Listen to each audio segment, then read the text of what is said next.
भले ही कुछ भी कहे अरविंद जी, लेकिन एक ऐसे वक्त जब जीडीपी ग्रोथ रेट के आंकड़े आ रहे हैं, डीमोनेटाइजेशन जीएसटी के बाद सफरेंस हो रही है, पेट्रोल के दाम आज कई शहरों में 80 के ऊपर पहुंच गए, तो ऐसे में अगर देखा जाए अब बुलेट ट्रेन वाकई ही एक टर्न अराउंड मोमेंट हो सकता है ना मोदी सरकार के लिए? मोदी सरकार के लिए एक बुलेट ट्रेन का ही मामला नहीं है। आंचल जी, ग्रांट और लोन में डिफरेंस होता है। ये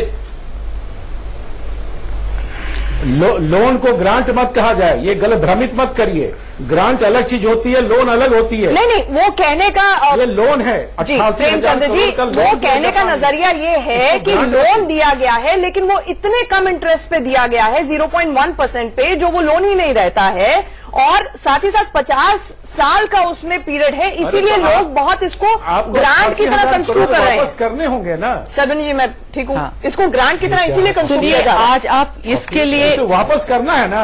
आप जब इसका वजह ये जो ग्रांट, अगली बार आप जापान से ऐसे ही ले आइएगा ग्रांट। नहीं, आप अभी इसके लिए जो बोल रहे हैं कि इस वजह के लिए बोल रहे हैं कि ये ग्रांट नहीं है, लोन है, ये तो हमारा काफी सारे जापानीज इंफ्रास्ट्रक्चर डेवलपमेंट के लिए जो पैसा आया है वो तो यही लोन में आए हैं, तो ये फिर इसके लिए क्यों फर्क माना जा रहा है? ठीक है, ठीक है अरविंद जी। बुलेट ट्रेन जो है हमारे यहाँ, हमारी पॉलिटिक्स में और हमारे शासन में एक मुद्दा कई बरस से है, और वो यही मुद्दा है कि वो डेवलपमेंट की ओर जा रहा है या फिर वो एक मुल्क पे बोझ होगा। मोटे तौर पे मुल्क अब ये मान रहा है, और हमारे शासन में एक मुद्दा कई बरस से है, और वो यही मुद्दा है कि वो डेवलपमेंट की ओर जा रहा है या फिर वो एक मुल्क पे बोझ होगा। मोटे तौर पे मुल्क अब ये मान रहा है कि बुलेट ट्रेन का आना एक तरह की प्रगति है, और ये प्रगति कहाँ होगी, कैसे होगी, ये भी अपने आप में एक चर्चा का मुद्दा है। आज अगर जापान के प्रधानमंत्री आए हैं और कल उसका उद्घाटन होना है, तो वो एक बड़ा मुद्दा है गुजरात के लिए और मुल्क के लिए।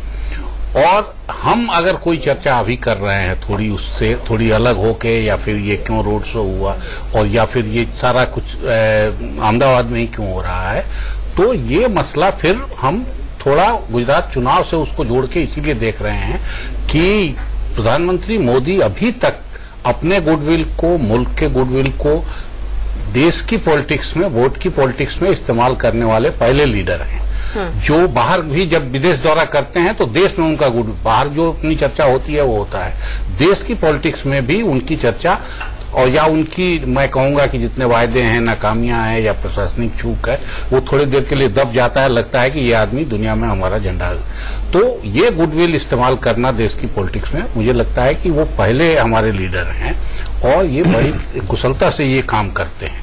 आज जो गुजरात में शुरू हुआ है जो दौरा, और जो गुजरात के फैसले कल तक आएंगे, बुलेट ट्रेन समेत और भी समझौते होने हैं, 15 समझौते होने हैं, वो सब इसी को आगे बढ़ाएंगे। देश की पॉलिटिक्स में, दुनिया के डिप्लोमेसी में इन सब का क्या महत्व है वो अपनी जगह है, और उसको कोई डिनाई नहीं करेगा, लेकिन गुजरात होने का मतलब होगा कहीं ना कहीं उसको गुजरात से जोड़ के देखना, जो हम भी एक पक्ष उसका ये मान रहे हैं कि गुजरात ले जाना सब चीजों को, गुजरात के चुनाव से उसका रिश्ता है। ठीक है अशोक जी, लेकिन ये जो तस्वीरें दिख रही हैं, जो हम दोनों के बीच में एक कमराडरी, एक दोस्ती दिख रहे हैं, और ये 2014 से पहले की बताई जाती है, ये मियर ऑप्टिक्स नहीं लग रहा है। हो सकता है मल्टीपल लेवल्स पे एक मैसेजिंग हो, but at the same time कल जो होने जा रहा है बहुत कॉन्क्रीट होगा।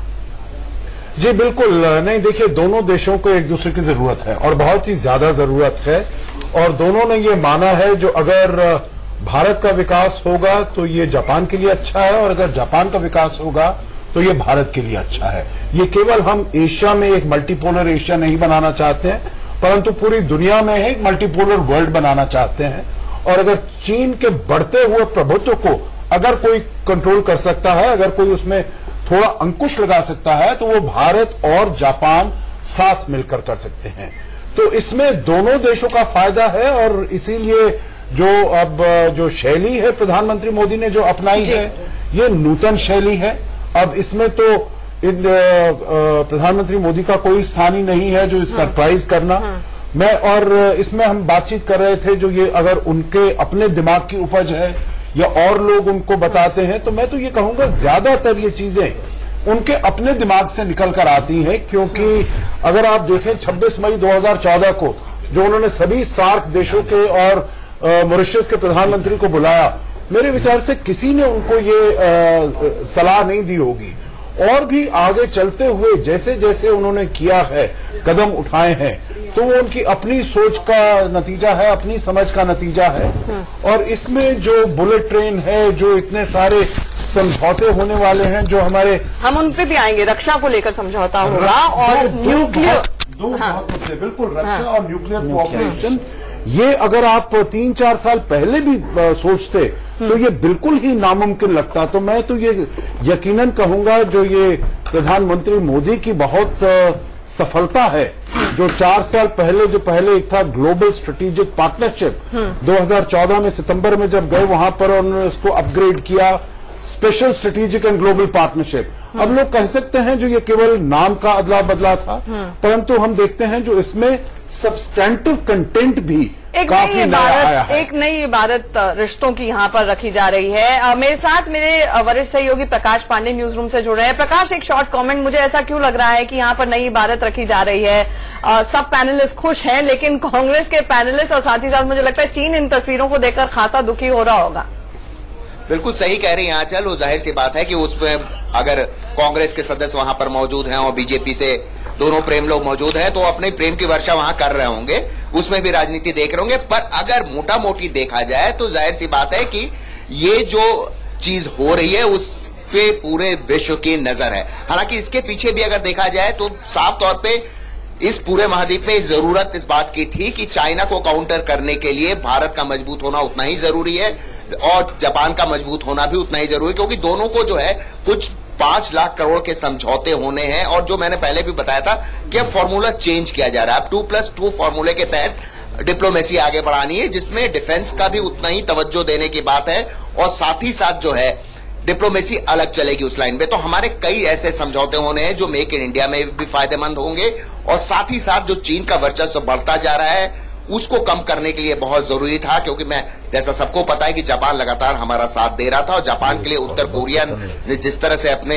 हाइड्रोजन बम का भी इस्तेमाल किया, ये सारे मुद्दों के बाद, और सबको पता है कि उत्तर कोरिया को चीन कहीं ना कहीं सपोर्ट करता है। ऐसी स्थिति में जापान के लिए बड़ा जरूरी था कि भारत को पूरे खुले तौर पर सपोर्ट करे। तो अब इस फॉर्मूले के तहत अगर हम आगे बढ़ रहे हैं तो ये विश्व के लिए भी एक बहुत जरूरी था कि चीन को जो है कहीं ना कहीं आईना दिखाया जाए। तो इसलिए भारत और जापान की दोस्ती पूरे विश्व के लिए एक बड़ी चीज है और दोनों के लिए फायदेमंद है। और दोनों जो है अब तो अफ्रीका और कॉरिडोर बनाने की भी बात सोच रहे हैं। अफ्रीका में इंफ्रास्ट्रक्चर में भी जॉइंटली वहां निवेश करने की बात भी हो रही है। बिल्कुल डॉक्टर सरबनी, आप भी देखते हैं इसको कि चीन खासी नजर रखे हुए है और इसमें कोई दो राय नहीं है कि चीन को कहीं ना कहीं आईना दिखाने की जरूरत थी। अभी 1 हफ्ता नहीं हुआ है ब्रिक्स समिट में हाथ मिलाकर आए प्रधानमंत्री मोदी शी जिनपिंग से और उसके बाद यहां पर गले मिले हैं शिंजो आबे से। तो मैसेज वहां पर गया है कि ठीक है हम आपसे भी हाथ मिलाएंगे, लेकिन बहुत जरूरी है जो string of pearls China construct कर रहा है उसका भी जवाब दिया जाए, ओवोर का, वन बेल्ट वन रोड का जवाब दिया जाए और एशियन अफ्रीकन कॉरिडोर उसी का जवाब। हाँ, कोशिश तो यही है कि एशिया अफ्रीका का जो कॉरिडोर, ग्रोथ कॉरिडोर बोला जा रहा है वो जवाब है, लेकिन डिफरेंस ये है कि ओबोर का पूरा स्ट्रैटेजिक प्लान लेके चाइना उतरे हैं, लेकिन Asia Africa growth corridor is a reactionary policy to OBOR. तो इस वजह से हमें अभी भी सही दिशा नहीं है, बाहर से ऑन द ग्राउंड अभी बहुत काम होना बाकी है। और उससे भी ज्यादा इम्पोर्टेंट जो है कि इस एशिया अफ्रीका ग्रोथ कॉरिडोर में कितने और देश हमारे साथ जुड़ेंगे, कि आज के दिन में इंडिया जापान का तो कमिटमेंट दिखाई दे रहा है, लेकिन और देशों जो साउथ ईस्ट एशियन कंट्रीज है, आसियान रीजन है, वो कितना इसके साथ जोड़ेंगे, इसके लिए एक हम लोगों का एक अभी भी एक क्वेश्चन मार्क बोलिए, एक कहाँ किस दिशा लेगा वो समझ नहीं आ रहा है। लेकिन इंडिया जब ओबोर में पार्टिसिपेट नहीं किए, ये एक हम लोगों का तरफ से एक एक्सेलेंट ये मैसेज था चाइना के लिए कि हम इस ओबोर में हमारा कोई कंस्ट्रेंट्स है और हम इसके सॉवरेनिटी का मुद्दा है, बलोचिस्तान से सीपैक गुजरता है, हम उससे एग्री नहीं करते, इससे हिस्सा नहीं हो सकते। हाँ, तो ये जो है ये एक अच्छा हम लोगों का स्टैंड था जो फॉरेन पॉलिसी डिप्लोमेसी में देखा जाए तो it gives a clear indication जो बहुत इंपॉर्टेंट होता है जब ऑब्जेक्टिवली पूरा वर्ल्ड का विजन एंड मिशन। अभी प्रेमचंद जी ने ये बात बोली, प्रेमचंद जी आपने अभी अभी ये बात करी थी कि कहीं ना कहीं झूला पॉलिटिक्स हुई थी शी जिनपिंग और प्रधानमंत्री मोदी के बीच में और उसका क्या रिजल्ट हुआ। तो यहाँ पर अब अगर मान लीजिए फॉरेन पॉलिसी में थोड़ा सा, आप तो खुद ही कह रहे थे कि फॉरेन पॉलिसी लगातार चेंज हो रही है, कंसिस्टेंसी नहीं है, आप कम से कम इतनी तो कंसिस्टेंसी होगी कि कैरेट एंड स्टिक पॉलिसी रहेगी, अच्छा काम करेंगे आपका सहयोग देंगे, बुरा काम करेंगे तो भारत आपके साथ खड़ा नहीं रहेगा, इसमें क्या दिक्कत है?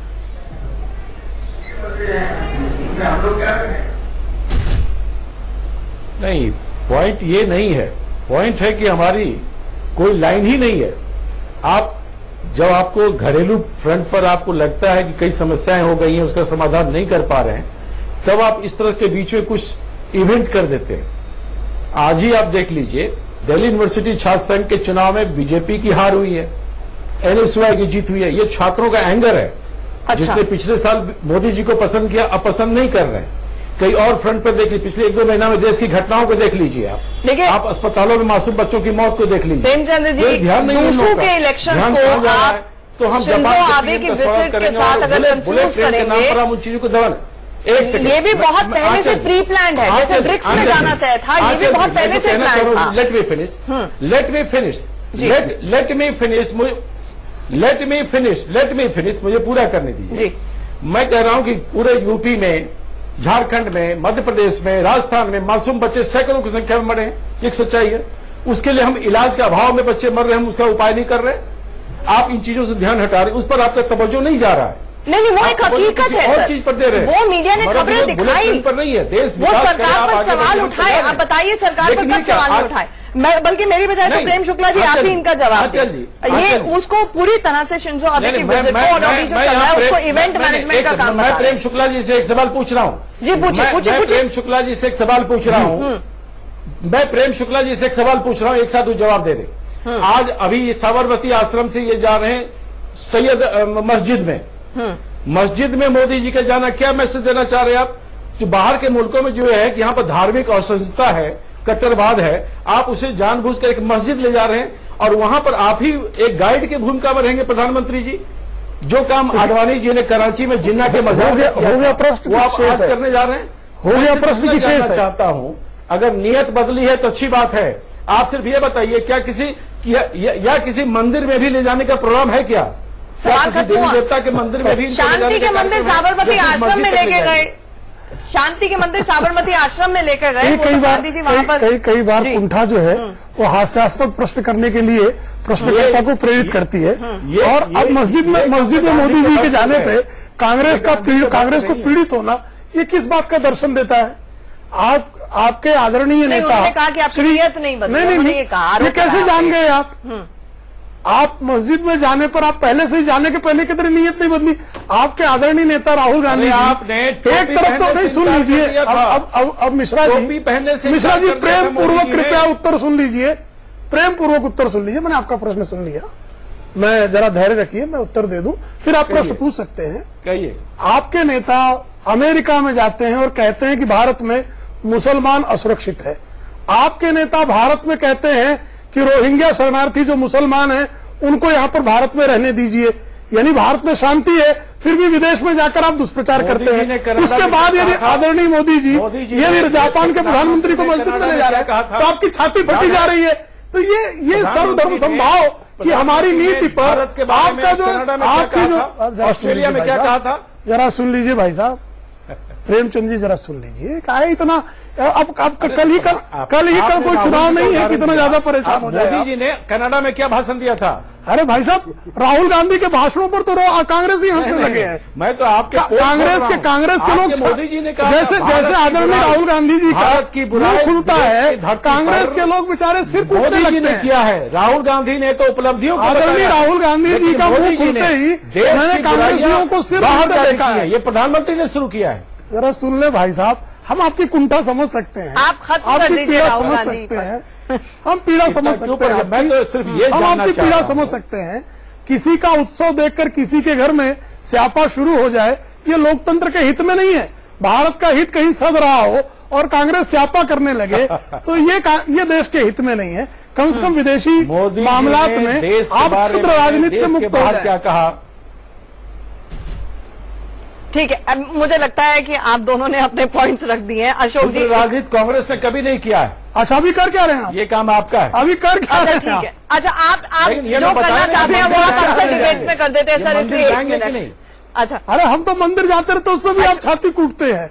अभी तो बताया ना आपको, आंचल जी ने शांति के मंदिर में गए, उसको आप शांति के, आजकल गांधी जी को भी डिसोन कर दिया आपने। अरे मैं तो सिर्फ गांधी जी के साबरमती आश्रम को आप मंदिर नहीं मानते हैं। आपको पीड़ित हो रहे हैं। सर्वधर्म समभाव का मंदिर नहीं, मैं सिर्फ पूछ रहा हूँ। नहीं, आप साबरमती आश्रम को सर्वधर्म समभाव का मंदिर मानते हैं? जीवन भर हमारे डीएनए में महात्मा गांधी जी, आपसे मेरा प्रश्न है, आप साबरमती आश्रम को सर्वधर्म समभाव का एक पवित्र मंदिर मानते हैं कि नहीं मानते? बापू के हत्यारों का मंदिर बनाते हैं। लीजिए, आप तो हमने नहीं बनाया, आप ही के लोग हैं। गोडसे कांग्रेस का प्रोडक्ट है की बात कर रहे हैं। गोडसे कांग्रेस का प्रोडक्ट है। अच्छा, गोडसे कांग्रेस का प्रोडक्ट है। अरे मैं गोपाल गोडसे की पुस्तक से उद्धृत कर सकता हूँ। समझ जाइए, मंदिर नहीं, ये मंदिर मस्जिद भी हो गया, मंदिर मस्जिद से बाहर निकल नहीं पा रहे। विकास का पैमाना तो दिखता ही नहीं है। अशोक जी, मंदिर मस्जिद से रक्षा सुरक्षा पे और मालाबार एक्सरसाइजेज पे आते हैं। वो हमारे सहयोगी प्रकाश भी यही बता रहे थे कि कितनी जरूरत है इस वक्त कि चीन की जो पॉलिसी है लगातार, और हमने अभी डोकलाम विवाद में देखा कि अगर एकमात्र देश, बड़ा मुल्क जो सबसे पहले ब्रीफ किया गया और सबसे पहले खुलकर अनइक्विवोकल सपोर्ट में भारत के आया, वो जापान था। उनके एम्बेसडर ने बाकायदा स्टेटमेंट दी। तो ये सिर्फ एकमात्र इवेंट की तरह देखना बिल्कुल गलत होगा, क्योंकि इसका पूरा एक बैकड्रॉप है। जी बिल्कुल, और दोस्ती का भी। जी बिल्कुल, जैसे प्रोफेसर साहब ने बताया, जो ये अभी आज की कल की बातचीत नहीं है, ये 2001 से हम आगे चले आ रहे हैं और हमारे रिश्ते जो हैं, संबंध हैं और मजबूत होते जा रहे हैं। परंतु अगर देखा जाए पिछले 4 साल से 2014, आज की कल की बातचीत नहीं है, ये 2001 से हम आगे चले आ रहे हैं और हमारे रिश्ते जो हैं, संबंध हैं और मजबूत होते जा रहे हैं। परंतु अगर देखा जाए पिछले 4 साल से 2014 से, क्योंकि ये अब 10वीं मुलाकात है पिछले साढ़े तीन साल में, और चौथी बार जो समिट रिलेशनशिप हुआ है दोनों का, समिट मीटिंग हुई है एक दूसरे के देश में, ये चौथी मर्तबा हुई है। हालांकि इसके 12 वो हो चुके हैं। तो ये बिल्कुल ही बड़े परिप्रेक्ष्य में देखना चाहिए। एक, अगर आप मुझे इजाजत देंगे, और डोकलाम का आपने जिक्र किया, इनके जो एम्बेसडर थे, इनके जो राजदूत थे, वो पूरी तरह निकलकर भारत के पक्ष में आए। एक ही जो पूरी दुनिया के नेता, बड़े नेता, जिन्होंने, बड़ा देश जिन्होंने भारत के इसमें सपोर्ट किया है, और इससे चीन को तो यकीनन इससे बहुत आघात पहुंचा होगा, गहरा, क्योंकि उनके रिश्ते भी इतने वो अच्छे ग्लोबल नहीं टाइम्स है। ने तो बिल्कुल आज भी इस तरह के लेख छापे हैं, खिसियानी बिल्ली खम्मा नोचे। जी बिल्कुल बिल्कुल, और वो मेरे ख्याल से करते रहेंगे। तो ये तो एक समाचार, ये तो एक संदेश यकीनन उनके विरुद्ध, चीन के विरुद्ध तो है ही है। वो उनको सोचना पड़ेगा इसके बारे में बहुत। अगर आप मुझे इजाजत दें, मैं 2 शब्द कहना चाहूंगा जो प्रोफेसर साहब पहले बोल रही थी, ये इसके हमारे एशिया अफ्रीका ग्रोथ कॉरिडोर के बारे में मैं बिल्कुल सहमत हूं। खाली मैं एक शब्द जो उन्होंने इस्तेमाल किया, प्रयोग किया, जो ये हमारी रिएक्टिव पॉलिसी है, तो इसमें मुझे थोड़ा सा वो दिक्कत महसूस होती है, क्योंकि उन्होंने कहा जो हमारे रिएक्टिव पॉलिसी है, तो पता नहीं हम इसको आगे कैसे लेकर जा पाएंगे। मैं ये कहना चाहूंगा, जो जापान का भी तजुर्बा डेवलपमेंट कोऑपरेशन में बहुत अधिक है, भारत का तजुर्बा, क्योंकि अभी हमने अफ्रीका फोरम समिट किया था 1 साल पहले, जबकि हमने पूरे 54 देशों को, अफ्रीका के देशों को बुलाया था, और हमने उनको $10 बिलियन का उनको एडवांस। हमारा भी तजुर्बा अफ्रीका में काम करने का बहुत है और अच्छा तजुर्बा है। तो हम दोनों मिलकर बड़ी अच्छी तरह इसके ऊपर काम कर सकते हैं।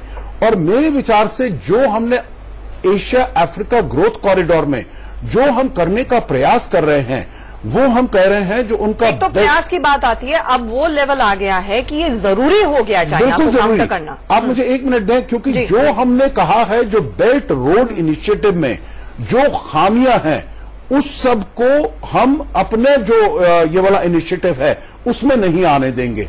जैसे कि ये बिल्कुल पार्टिसिपेटरी होगा, ये सेंट्रली जो चीन की तरफ से है, जो हम ऐसे सड़कें बनाएंगे, ऐसे इंफ्रास्ट्रक्चर बनाएंगे। ऐसा हम नहीं कर रहे हैं। जापान और भारत का जो ये इनिशिएटिव है, उसमें हम और देशों से देखेंगे जो उनकी क्या जरूरत है और उसके ऊपर ये वाला सारा कुछ काम किया जाएगा। एनवायरमेंट के ऊपर, इकोलॉजी के ऊपर, सॉवरेंटी के ऊपर, सबको ये रिस्पेक्ट किया जाएगा और ऐसे ये काम बढ़ाया जाएगा जो जिस देश की जरूरत है। तो मैं तो ये समझता हूं रिएक्टिव होने के बजाय ये जो उन देशों की जरूरत है उसको पूरा करेगा और इसीलिए मेरे विचार से इसकी सफलता के काफी हम उम्मीद कर सकते हैं। क्योंकि एनके सिंह सर अभी हमारे साथ जुड़े हैं, तो मैं बता दूं कि प्रेमचंद जी यहाँ पर बोल रहे थे कि किस तरह से ये इवेंट की तरह है। एनके सर तो आपको बता दूं, उन्होंने कहा डूसू की खबर हुई, वो नहीं दिखाई, आरोप पहले लगे। मुझे ये बताएं कि ऑप्टिक्स बहुत अच्छे लग रहे हैं, लेकिन ये मल्टीपल मैसेजिंग और टाइमिंग कहीं ना कहीं वाइब्रेंट गुजरात का मैसेज, चुनाव से पहले एक रोड शो कर दिया गया और शिंजो आबे साथ में थे, और साथ ही साथ कांग्रेस को मैसेज गया, चीन को मैसेज गया, तो इससे बेहतरीन तरीका हो नहीं सकता था मोदी सरकार के लिए। नहीं, मेरे ख्याल से एक तो कंपेरेबल्स पे कंपेयर होना चाहिए था। अब दिल्ली इलेक्शन हो रहा है, उसको नेशनल चैनल पे ले कि दो कंट्रीज जिनका जो जीडीपी वॉल्यूम है आज भारत का $2.51 ट्रिलियन है और जापान का करीब $4.8 ट्रिलियन है।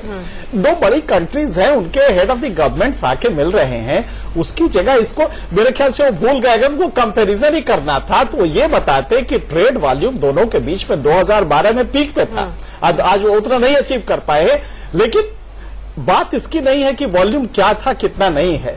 ये जो केमिस्ट्री आप देख रही हैं दोनों के बीच में, ये आज रात को मुझे लगता है कि बीजिंग में नींद नहीं आएगी हेड ऑफ द गवर्नमेंट्स और उसको सरकार को वहां की, क्योंकि जो केमिस्ट्री बनी है और इसके जो नेट रिजल्ट आने वाले हैं वो डिफरेंट होंगे। इसलिए नहीं कि कोई नेट रिजल्ट हमारे फाइनेंशियल टर्म्स में आप देखेंगे, बहुत कई बार होता है कि आप फाइनेंशियल टर्म्स में देखें, हमारे यहाँ क्वांटम जंप हुआ है एफडीआई का ले अगर जापान से यहां आने का। हम रेसिप्रोकेट नहीं कर पाए क्योंकि हम लो कॉस्ट मैन्युफैक्चरिंग नहीं कर पाती, हमारी तासीर में नहीं है। Indian small industries, cottage industries उस तरह से नई कल्चर में है। अगर वो रेसिप्रोकेट करती तो जापान से हमारे रिलेशन ट्रेड वॉल्यूम और ज्यादा बढ़ता, वो नहीं हो पाए। लेकिन आज अगर वो दोनों आके कपड़ा बदल के तो ऑप्टिक्स ही सही हो, लेकिन एक बात तो है कि ऑप्टिक्स में भी अगर ये चीजें हो रही हैं तो इसकी वैल्यू है। और जहां तक रिएक्शन की बात है कि रिएक्शन में किया गया जो आपका AGR की बात है, अगर वो रिएक्शन में भी है तो तमाम जो ग्लोबल कॉन्स्टेलेशन होते हैं वो रिएक्शंस में ही होते हैं, और होते हैं तो उनका वैलिड सब्सिक्वेंटली रिजल्ट आता है। और तो क्यों नहीं हमेशा एक ही धर्रे पर क्यों फॉरेन पॉलिसी चलती है? बिल्कुल, जब पूरा ग्लोबल जियोपॉलिटिकल शिफ्ट हो रहा है, होते हैं जिसमें जब जियोपॉलिटिकल शिफ्ट हो रहा है, आपके इर्द गिर्द सारी चीजें बदल रही हैं, तो आप क्यों ना अपने रिएक्शंस को बदले। प्रेमचंद जी, आप ही के पास आऊंगी, लेकिन माफ कीजिएगा मुझे एक छोटे से ब्रेक के लिए रुकना पड़ रहा है। हमारी महा कवरेज लगातार जारी है, बने रहिए हमारे साथ।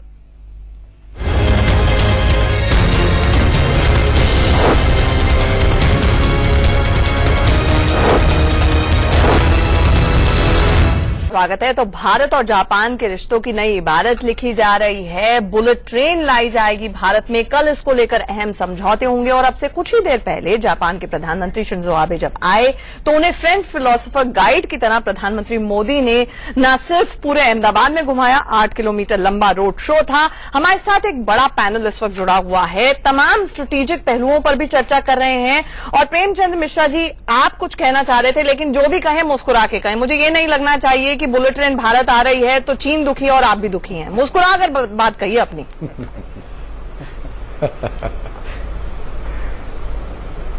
मैं बिल्कुल प्रसन्न हूं। एनके सिंह जी ने शायद मेरी बातों को ठीक से सुना नहीं। मैंने ये नहीं कहा कि डूसू के जीत को आपने क्यों नहीं दिखाया, मैंने ये नहीं कहा। मैंने कहा जब इतने बड़ी रकम एक ट्रेन के ऊपर हम खर्च करने जा रहे हैं, उसमें बहुत बड़ा हिस्सा हम कर्ज ले रहे हैं देश के लिए 50 सालों के लिए, क्या इससे पहले कभी हमने ये सोचा कि ये मासूम बच्चे इलाज के अभाव में मर रहे हैं, किसानों में आत्महत्या की प्रवृत्ति बढ़ गई, बहुत संख्या में किसान मारे जा रहे हैं, और भी कई फ्रंट पर हमें नुकसान उठाना पड़ रहा है, हमारी विदेश नीतियां विफल हो रही हैं, छात्रों में असंतोष का प्रकटीकरण डूसू के रिजल्ट से दिखाई पड़ता है।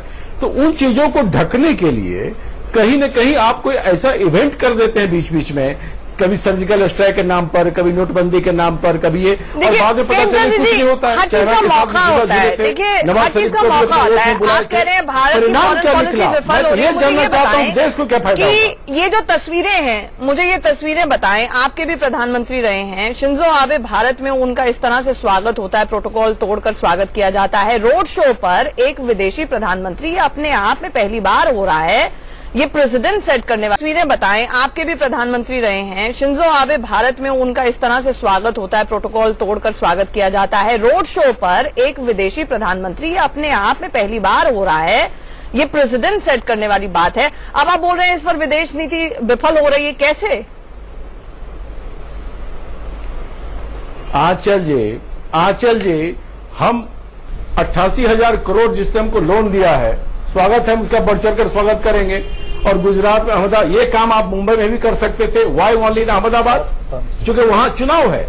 इसके राजनीतिक कोण को आप इग्नोर करके नहीं कर सकते। 0.1% पर लोन दिया गया है, इसे ऑलमोस्ट ग्रांट माना जाएगा। मतलब 50 साल तक आप जो इस पैसे का करीब करें, और बुलेट ट्रेन आप मान के चल रहे हैं कि पैसा नहीं कमाएंगे। भाई अहमदाबाद में लोगों के डीएनए में बिजनेस है। ये ग्रांट कहना नहीं, ग्रांट कहना अनुचित है।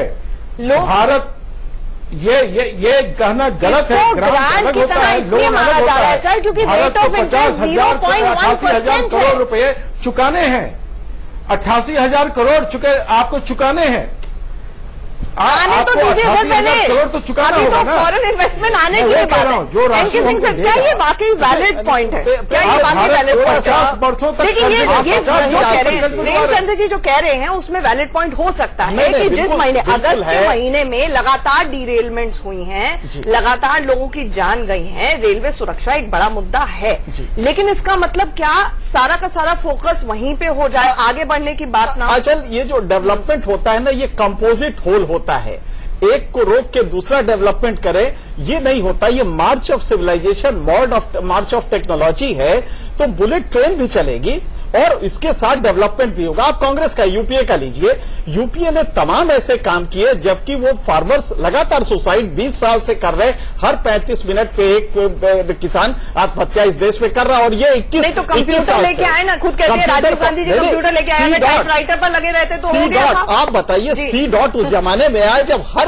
35 मिनट पे एक किसान आत्महत्या कर रहा था। तो ये मार्च ऑफ सिविलाइजेशन है, और एक को रोक के दूसरा नहीं किया जाता है। मेरे ख्याल से बुलेट ट्रेन, ये बात सही है कि भारत ऐसे देश में जहां पर किलोमीटर जो आबादी पॉपुलेशन डेंसिटी है इस समय 340 है, अमेरिका की सिर्फ 35, अमेरिका की 32 है, बिहार की 1105 है पर स्क्वायर किलोमीटर। आप समझ सकते हैं कि लैंड का यूज वाकई ऑप्टिमम, लेकिन बुलेट ट्रेन वहां नहीं आ रही है। बुलेट ट्रेन अहमदाबाद और मुंबई के बीच में है, जहां पर लोग अफोर्ड भी कर सकते हैं। बात उसकी नहीं है, ये टेक्नोलॉजी का मार्च है। आप कंप्यूटर रोक के किसान को डेवलप करेंगे तब कंप्यूटर लेंगे, ऐसा नहीं होता है। तो मेरे ख्याल थोड़ा सा लॉजिकली अगर आप प्रेमचंद जी देखेंगे, क्या क्रिटिसाइज करने के लिए कांग्रेस क्रिटिसाइज नहीं, प्रेमचंद जी बड़ा वैलिड क्रिटिसिज्म है, लेकिन इस समय बुलेट ट्रेन उतनी ही जरूरी, क्योंकि ये टेक्नोलॉजी का मार्च है।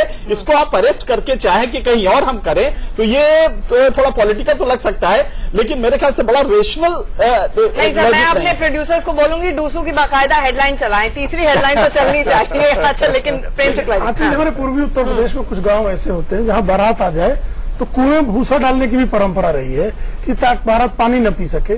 तो कई बार कांग्रेस जो है भूसा डालने की प्रेरणा लेती है। ये हित में नहीं, ना उसके हित में है न देश के हित में है। एक मुझे लगता है स्वस्थ बहस की आवश्यकता है, और कम से कम जहां प्रौद्योगिकी की बात हो, जहां विकास की बात हो, वहां पर गलत तुलनाएं करके जो है दिग्भ्रमित करने से कोई लाभ न कांग्रेस को होगा, न जनता को होगा, न जनाकांक्षा को होगा, न देश को होगा। चलिए प्रेमचंद जी, आपके लिए खुशखबरी है, मुझे अभी अभी पैनल ने बताया कि इससे पहले के बुलेटिन में जब हेडलाइन चली थी तो दूसरी और तीसरी दूसरे नंबर की हेडलाइन दूसरी इलेक्शन थी। चलिए खुश हो जाइए आप। लेकिन डॉक्टर सरबनी, अगर अब मैं सबसे, क्योंकि वक्त खत्म हो रहा है, सबसे क्विक कमेंट्स लेना चाहूंगी। डॉक्टर सरबनी, शिंजो आबे यहाँ पर है, 2 मेजर टेक अवेज जो होने चाहिए इस मीटिंग के।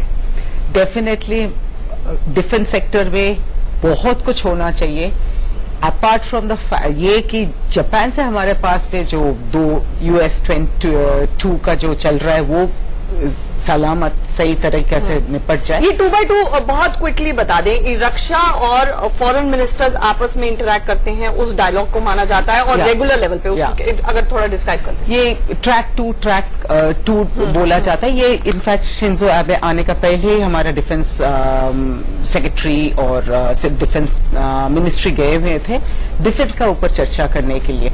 लेकिन जो इम्पोर्टेंट टेक अवे जो होना चाहिए ये नहीं है कि जापान से हम लोगों को मिलने वाले हैं कुछ, लेकिन नॉर्थ कोरिया का जो मिसाइल प्रोग्राम है उसको रेस्ट करने के लिए हमारा Indian defence sector can be of big help. वो मेरे को लगता है कि कहीं पे ना कहीं ये वाला चर्चा जरूर डिफेंस चर्चा में आएगा और जॉइंट स्टेटमेंट में ये पॉपुलेट भी करेंगे। बिल्कुल बिल्कुल। अशोक जी देखिए, दो चीजें मैं कहूंगा जो बिल्कुल ही नई उभर कर आए हैं हमारे संबंधों में अप्रत्याशित रूप से पिछले कुछ सालों में। एक तो न्यूक्लियर एनर्जी का कोऑपरेशन, और उसमें क्योंकि जापान ही एक ऐसा देश है जिसके विरुद्ध एटम बॉम्ब का इस्तेमाल हुआ हिरोशिमा और नागासाकी में, इसीलिए बिल्कुल आखिरी देश रहा है जिससे कि हम सिविलियन न्यूक्लियर डील साइन कर पाए हैं। तो इसीलिए इस क्षेत्र में हम दोनों देश जापान हमारी बहुत सहायता कर सकता है हमारे लिए एनर्जी, परमाणु ऊर्जा और उसमें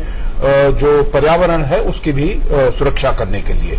दूसरी चीज है रक्षा क्षेत्र में, क्योंकि हमारे वहां से चाहे वो कावासाकी हेवी इंडस्ट्री हो, मित्सुबिशी हेवी इंडस्ट्री हो, वहां से हम सबमरीन्स के लिए अपना उनसे टेक्नोलॉजी भी ले सकते हैं और उसका मेक इन इंडिया में यहां पर मैन्युफैक्चर भी ज्यादा और कर सकते हैं। और दूसरा जो कि अभी ये बता रहे थे, जो वहां पर amphibious aircraft, surface landing aircraft, उसकी भी बातचीत काफी चल रही है U2I की, और उसमें अभी तक कोई हम आगे प्रगति नहीं कर पाए हैं।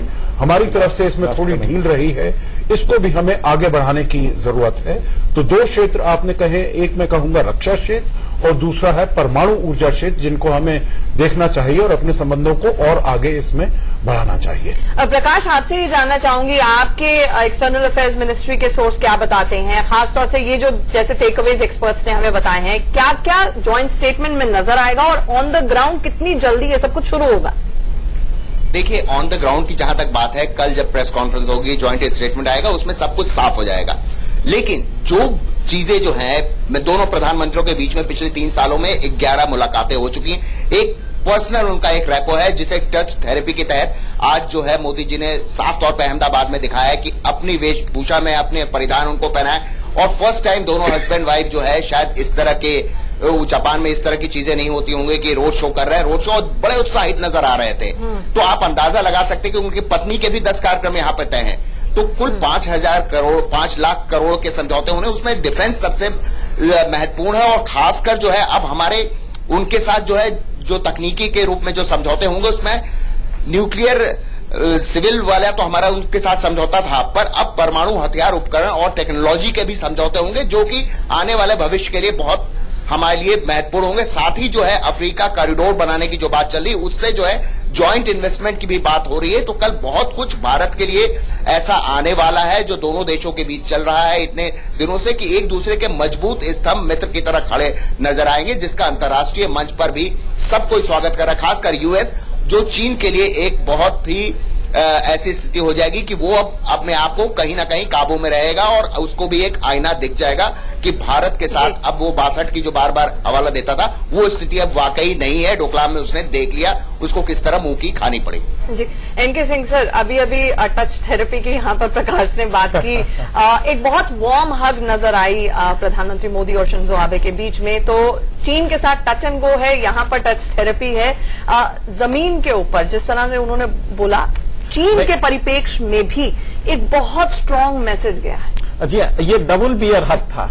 अच्छा। आप देखें तो वन सिंगल नहीं था, ये डबल था।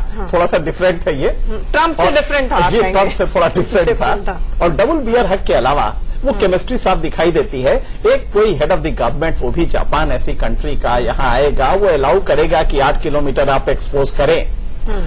ये ट्रस्ट पे ही होता है और कॉन्फिडेंस पे होता है।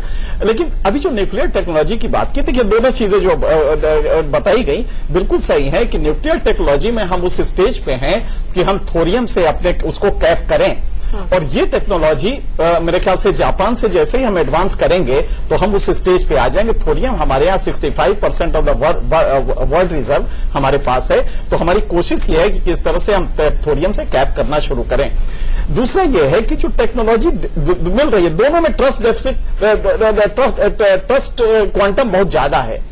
यहां जो मिल रही है डिफेंस के लिए उसमें यह है कि कल हम उसको खुद बनाएंगे और बना के हम उसको एक्सपोर्ट कर सकते हैं। आप देखें आज जिस तरह से हम स्पेस टेक्नोलॉजी में पीयूष गोयल जी ने बोल दिया कि हम तो अब बुलेट ट्रेन के डब्बे बना के भी एक्सपोर्ट कर सकते हैं। और ये हम दूसरे तो इसीलिए मार्च ऑफ टेक्नोलॉजी है और इसको अगर हम एक क्रेडिबल कंट्री से जिसकी विश्वसनीयता है उससे हम एक्वायर करते हैं तो मुझे लगता है कि इसको पूरी तरह से इंडोर्स किया जाना चाहिए पॉलिटिकल पार्टी से। कुछ अच्छी चीजें जापान से सीखी भी जा सकती है, मतलब उनकी जो बुलेट ट्रेन है 60 सेकंड से ज्यादा आज तक लेट नहीं हुई है, 50 साल में कोई एक्सीडेंट नहीं हुआ। सबसे बड़ी बात कि डिवास्टेशन के बाद आपको याद होगा कि एक डिवास्टेशन के बाद ये कंट्री कितनी तेजी से खड़ी हुई। सुनामी और उसके पहले जो डिवास्टेशन था उससे दुनिया में उससे बड़ा डिवास्टेशन कोई नहीं हुआ। तो एक तो वही सीखने वाली चीज है, तो आप समझ सकती है कि बहुत कुछ सीखने को है। और हमारा इनका कल्चरल टाई जब हीन यान से महायान में कन्वर्ट हुआ, नागार्जुन ने किया बौद्ध धर्म को, तो जो ये फैला तो उस समय जापान तक गया, श्रीलंका तक गया, चाइना तक गया।